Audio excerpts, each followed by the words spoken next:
Últimamente parece que está de moda que los youtubers hagamos películas de terror. Yo personalmente estoy esperando la llamada de alguna productora que me pague mi pequeño proyecto de 50 millones de dólares, pero no pierdo la esperanza.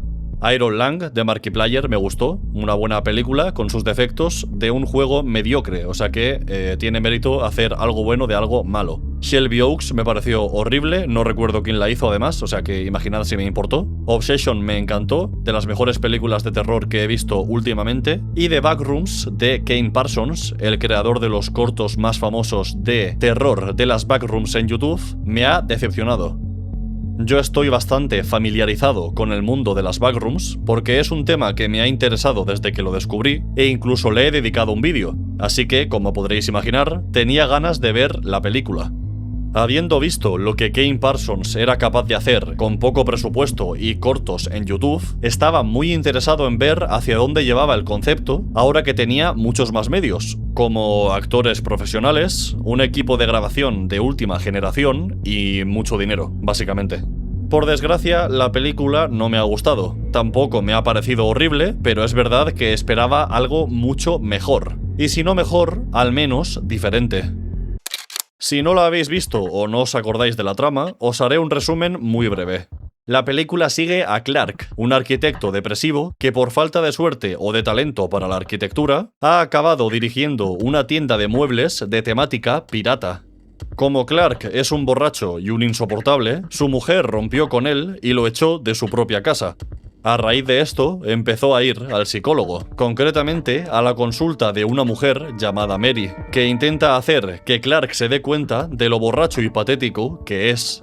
Un día, Clark descubre en el sótano de la tienda la entrada a las backrooms, que, si no sabéis qué son, no entiendo qué hacéis viendo este vídeo. Pero bueno, para no enrollarme mucho, las backrooms son una dimensión paralela que funciona de una forma bastante extraña. Clark, asustado y confundido, intenta explicarle a Mary lo que le ha sucedido, pero ella, obviamente, no se cree su historia, así que Clark convence a su única empleada y a su novio de entrar con él a las backrooms para grabar lo que encuentren y reunir pruebas de su existencia. Poco después de entrar, al novio de su empleada lo mata una criatura desconocida, la empleada acaba en un lugar inaccesible y a Clark le roban la cámara y sufre un destino desconocido. De alguna forma, tras perderse en las backrooms, Clark deja un mensaje en el contestador del teléfono de Mary diciéndole que no va a volver, lo que convence a Mary de ir a buscarlo a la tienda de muebles. Allí, como en esta película no había stock de neuronas, entra también en las backrooms. Dentro se encuentra con Clark, que se ha vuelto más loco de lo que ya estaba antes y le hace un mataleón para dejarla inconsciente. Cuando despierta, está atada a una silla y sentada a una mesa ocupada por Clark y un hombre con más ojos de la cuenta.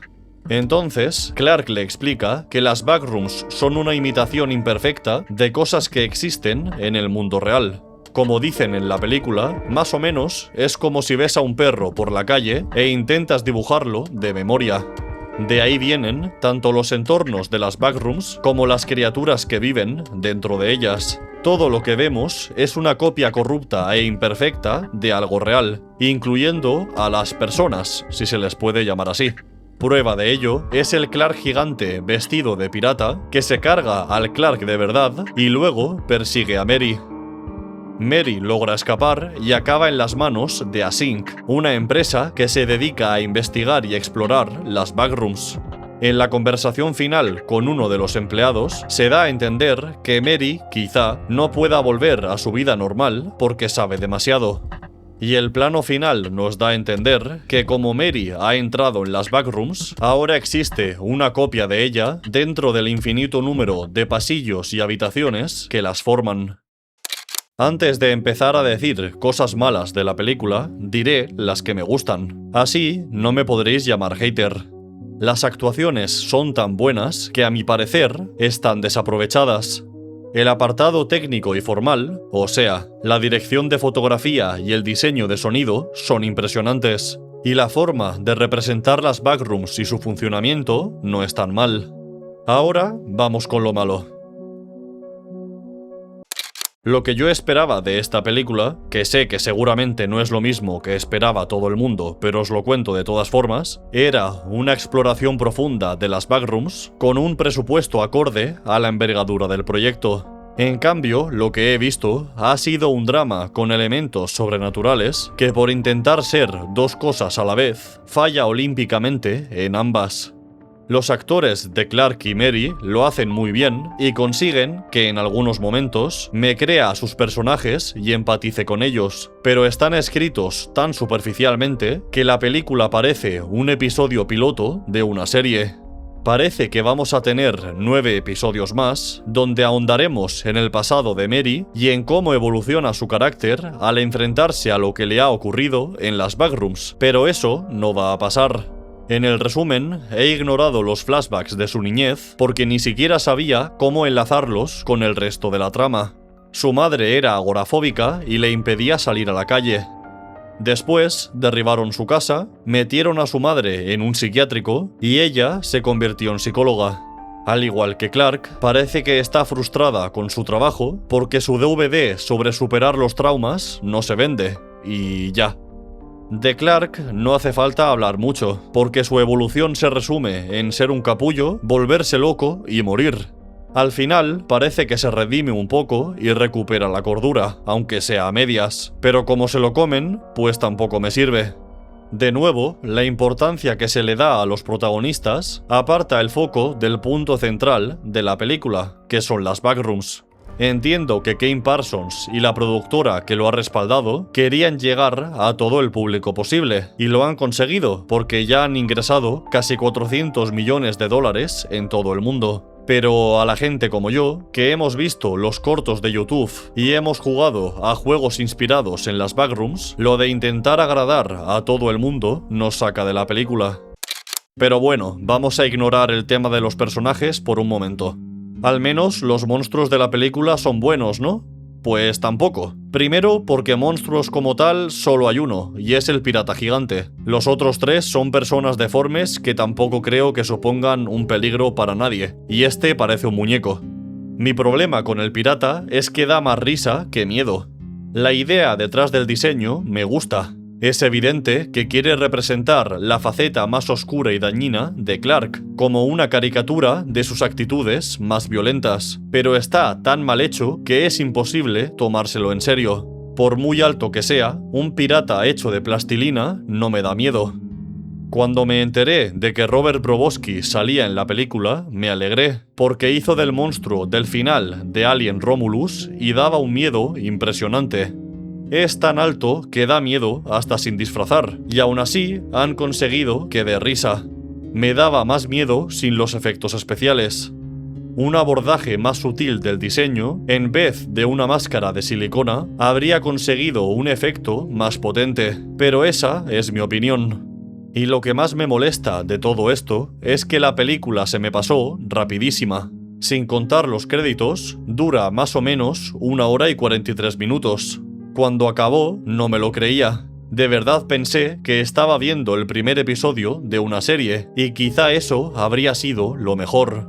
Con más tiempo de metraje, se podrían haber explorado más en profundidad las mentes de los personajes, la empresa que investiga las backrooms y las propias backrooms. Pero no, mejor hacerlo todo a medias, porque como la película va a funcionar igual, ¿qué más da? Y para colmo, ahora me entero de que van a estrenar una versión extendida que solo se puede ver en las salas de cine. Una versión con 16 minutos más de metraje que no has visto porque a alguien del equipo de la película no le ha salido de las narices que veas. Dudo que con un cuarto de hora se arregle alguno de los problemas que he mencionado en el vídeo, pero me siento estafado igualmente. He visto análisis de gente alabando las metáforas sobre el trauma y la salud mental que hay detrás de la película, y lo siento, pero no estoy de acuerdo. Además de que dudo que una película que desarrolla tan poco a los personajes sea una buena alegoría psicológica, al final del día, Backrooms es una película sobre las backrooms. Puede haber elementos complementarios, obviamente, pero no si le quitan protagonismo al núcleo de la película. La película de Iron Lang me gustó porque supo usar el concepto base del juego para construir algo más grande y profundo, incluso dándole un trasfondo interesante al protagonista. En la película de las backrooms son una excusa para hablar de temas que ni siquiera están bien desarrollados. Sí, el monstruo pirata representa los malos hábitos de Clark. Increíble metáfora, asombrosa ejecución.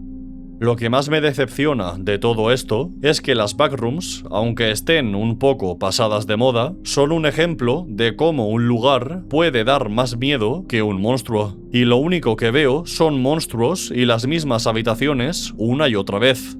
El miedo a los espacios extraños no se explota todo lo que podría explotarse. Y siempre caemos en el recurso de «mira qué bicho más feo, a que los bichos feos dan miedo, soy un genio». Y poco más que decir. Mi conclusión es que la película de las backrooms es mucho menos de lo que podría haber sido. Y creo que los próximos trabajos de Kim Parsons, si se alejan de este proyecto que ya está más quemado que la moto de un hippie, venderán menos entradas, pero serán mucho mejores.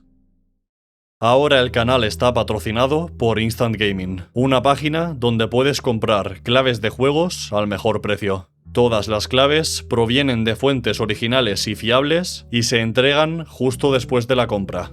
Para cambiar la región y la moneda de pago, haz clic en este botón en la parte baja de la página. Tenéis mi enlace de afiliado en la descripción y si desactiváis el bloqueador de anuncios mientras compráis, me haríais un favor.